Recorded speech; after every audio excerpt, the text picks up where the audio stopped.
Funny story. So, a couple rides ago, I thought I lost a motor mount bolt.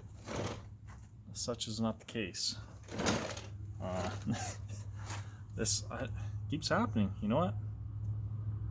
It might be time for some red Loctite on these things, because this is too funny now. I'm surprised I haven't lost any bolts. So I thought I lost one of these bolts, but on this side right here. Not the case. So here's my front diff bolt. I got another one on there, obviously 4. Here we go. Check how tight she is.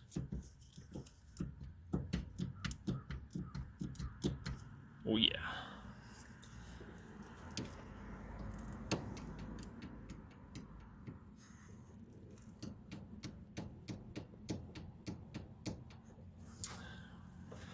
That would cause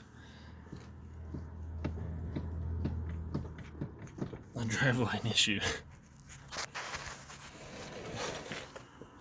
So I'm going to take those bolts out, put some red Loctite on those, and hope for the best.